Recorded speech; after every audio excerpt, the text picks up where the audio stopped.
আসসালামু আলাইকুম প্রিয় দর্শক সবাই কেমন আছেন। চলে আসলাম আজকের গুরুত্বপূর্ণ আবহাওয়ার আপডেট নিয়ে। আজ 19শে মে সোমবার।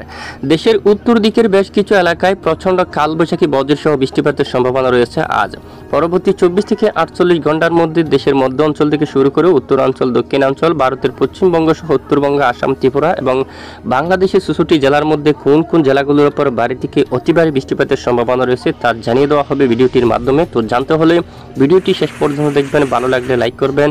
সবার আগে গুরুত্বপূর্ণ আবহাওয়ার লেটেস্ট আপডেট পেতে চ্যানেলটি সাবস্ক্রাইব করে পাশের বেল বাটনে ক্লিক করে রাখবেন। ভিডিওটি কোন জেলা থেকে লাইভ দেখছেন কমেন্ট করে জানিয়ে দিন। আজ ভোর সকাল থেকে দেশের উত্তরের বেশিরভাগ এলাকায় কালবৈশাখী বজ্রবাহী মেঘ তৈরি হয়েছে, যার গতকালও আমরা জানিয়েছিলাম উত্তরবঙ্গে বৃষ্টির সম্ভাবনা খুবই বেশি। তো দেখুন, রাজশাহী বিভাগের উত্তরাঞ্চলে, সেটা রংপুর বিভাগের অনেক এলাকায় দক্ষিণ দিকে এবং এখানে ময়মনসিংহ বিভাগ থেকে শুরু করে সিলেট বিভাগ, মূলত এই তিন বিভাগের বেশিরভাগ এলাকায় মাঝারি থেকে প্রচণ্ড আকারে ভারী বৃষ্টিপাতের সম্ভাবনা থাকবে।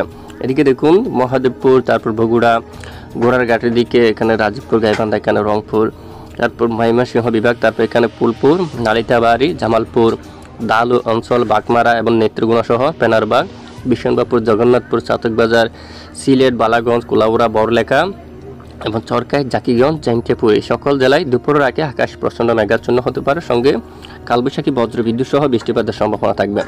পাশাপাশি দেশের মধ্য অঞ্চলে রাজধানী ঢাকা সহ অনেক এলাকায় আকাশ পরিষ্কার রয়েছে। ফরিদপুর, নাগারপুর, কাপাসিয়া, ঢাকা, এখানে দেখুন সকল এলাকায় আকাশ পরিষ্কার এবং সিংড়া, রাজশাহী, পাবনা, সিরাজগঞ্জ আকাশ প্রায় পরিষ্কার রয়েছে আজ, এবং শাইলকুপা, মেহেরপুর, যশোর মোটামুটি আকাশ পরিষ্কার। দক্ষিণাঞ্চলে কিন্তু মেঘের আনাগোনা রয়েছে, তবে বৃষ্টিবাহী মেঘ নেই। খুলনা, শিবনগর, সাতক্ষীরা, সুন্দরবন সহ কৈরা, তারপর এখানে মংলা, জিয়ানগর, মঠবাড়িয়া, বাগেরহাট, কাউকালী, মির্জাগঞ্জ সহ সকল এলাকায় কিন্তু আকাশ মেঘাচ্ছন্ন থাকছে। তো বৃষ্টিপাতের সম্ভাবনা খুবই কম। লালমোহন, বুলা, তারপর বোরহানুদ্দিন, চৌমোহনী, রায়পুর, এখানে সন্দ্বীপ, হাতিয়া এবং হাটহাজারি, পটিকচুটি, রাঙ্গামাটি, বিলাইচড়ি, লংগদু, এখানে খাগড়াছড়ি, দিঘিনালা সকল জেলায় সামান্য মেঘের আনাগোনা থাকতে পারে। যদিও হয় দুয়েক এলাকায় স্থানীয় বিক্ষিপ্ত বৃষ্টিপাত হতে পারে, তবে অধিকাংশ এলাকায় আকাশ মেঘাচ্ছন্ন থাকবে, বৃষ্টিপাতের তেমন সম্ভাবনা নেই। এবং পশ্চিমবঙ্গের দিকে যদি আমরা একটু দেখি, দুর্গাপুর, বাঁকুড়া, পুরুলিয়া পরিষ্কার আকাশ থাকবে। কাতুয়া, শিউরি কোনো মেঘ জমতে দেখা যাচ্ছে না। দক্ষিণ দিক থেকে খড়গপুর, কলকাতা সহ দক্ষিণের অনেক এলাকায় হালদিয়া, জলসার, এই যে গঙ্গাসাগর, এখানে মেঘ জমতে দেখা যাচ্ছে। দুয়েক এলাকায় বৃষ্টিপাতের সম্ভাবনা থাকবে, বাকি এলাকায় আকাশ মেঘলা থাকার সম্ভাবনা রয়েছে। বড় কোনো ধরনের বৃষ্টিবাহী মেঘ তৈরি হচ্ছে না। তবে আগামী 24 থেকে 48 ঘন্টার আবহাওয়ার রিপোর্টটা যদি আমরা একটু দেখি, দেখুন 19শে মে আজকে বিকেল থেকে রাতের দিকেও কিন্তু বৃষ্টিপাতের সম্ভাবনা থাকছে দেশের একেবারে উত্তর পশ্চিমাঞ্চল, দিনাজপুর, বালুরঘাট, তারপর মালদার দিকে, শিবগঞ্জ অঞ্চল এই সকল এলাকায় কিন্তু দেখুন ধুবুরি, একেবারে উত্তরবঙ্গের বেশিরভাগ এলাকায় বৃষ্টিপাতের সম্ভাবনা থাকবে। এবং পরবর্তীতে রাজশাহী বিভাগের পশ্চিম দিকের জায়গাগুলোর উপর দুলিয়াম, নালহাটি, এখানে মালদার এদিকে, মহাদেবপুর, এখানে বৃষ্টিপাতের সম্ভাবনা থাকবে। এবং এরপরে পশ্চিমবঙ্গের এদিকে কেন অনেক এলাকায় বৃষ্টিপাতের সম্ভাবনা, দুর্গাপুর, বাঁকুড়া, শিউরি, মিহিজাম এই এলাকায় এখানে বৃষ্টিপাতের সম্ভাবনা থাকবে। পাশাপাশি এখানে শাইলকুপা, যশোর, লোহাগাড়া বা এর পাশাপাশি কিছু কিছু অঞ্চলীয় বজ্রসহ বিক্ষিপ্ত আকারে বৃষ্টিপাতের সম্ভাবনা থাকবে।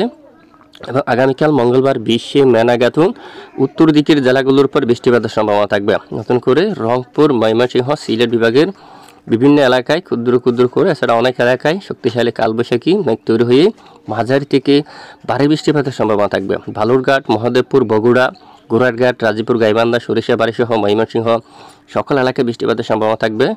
এছাড়া দেশের দুয়েক এলাকায় মূলত ক্ষুদ্র ক্ষুদ্র, এবং বুধবার 21শে মে আবারও উত্তরবঙ্গের বেশিরভাগ এলাকায়, সিলেট এবং রংপুর এবং ময়মনসিংহ বিভাগের উত্তর দিকের বেশিরভাগ এলাকায় মাঝারি থেকে একেবারে প্রচণ্ড ভারী বৃষ্টিপাতের সম্ভাবনা থাকবে। আবার এরপরে আপাতত এই যে বুধবার 21শে মে দক্ষিণে এখানে সমুদ্রের দিকে কিন্তু ভারী মেঘ তৈরি হতে পারে, এবং এখানে মায়ানমার থেকে শুরু করে কক্সবাজার সহ উপকূলীয় অনেক এলাকায় বৃষ্টিপাতের সম্ভাবনা থাকবে। নতুন করে বৃহস্পতিবার 22 তারিখ নাগাদ দক্ষিণের উপকূলীয় বেশ কিছু এলাকায় মাঝারি থেকে ভারী বৃষ্টিপাতের সম্ভাবনা দেখা যাচ্ছে। তো আমরা নজর রাখছি, অবশ্যই সঙ্গে থাকবেন। তো এই মুহূর্তে আবহাওয়ার সবচেয়ে বড় আপডেট হচ্ছে 20 তারিখের পরে মূলত মাসের শেষের দিকে বঙ্গোপসাগরের দিকে একটি নিম্নচাপ সৃষ্টি হতে আছে, যেটি সরাসরি উপযুক্ত পরিবেশ পেলে ঘূর্ণিঝড়ের রূপ নিতে পারে। আবহাওয়ার ইউরোপিয়ান এবং আবহাওয়ার আমেরিকান মডেল থেকেও দেখা যাচ্ছে এটি ঘূর্ণিঝড় হওয়ার সম্ভাবনা রয়েছে। এটি ঘূর্ণিঝড় হয়ে ধীরে ধীরে শক্তি বাড়িয়ে কোন দিকে যাবে দেখুন, এটি ধীরে ধীরে এখান থেকে কিছুটা বাঁক নিয়ে সরাসরি বাংলাদেশের খুলনা, বরিশাল ও পশ্চিমবঙ্গের উপকূলীয় অঞ্চলে আঘাত আনার সম্ভাবনা থাকবে। এবং বাতাসের গতিমাত্রা প্রায় 100 কিলোমিটার উপরে কিন্তু চলে যাচ্ছে। দেখুন 120 কিলোমিটার পর্যন্ত যেতে পারে এবং 120 কিলোমিটার বেগে এই ঘূর্ণিঝড় সরাসরি বাংলার উপকূলীয় অঞ্চলে আসতে পড়ার প্রবল সম্ভাবনা থাকবে। দেখুন, তবে আমরা নজর রাখছি, এখনও পর্যন্ত সময় রয়েছে, পরবর্তীতে আপডেট অবশ্যই জানিয়ে দেবো, সঙ্গে থাকবেন। এ হচ্ছে আজকের আপডেট। এদিকে সঙ্গে থাকার জন্য অসংখ্য ধন্যবাদ।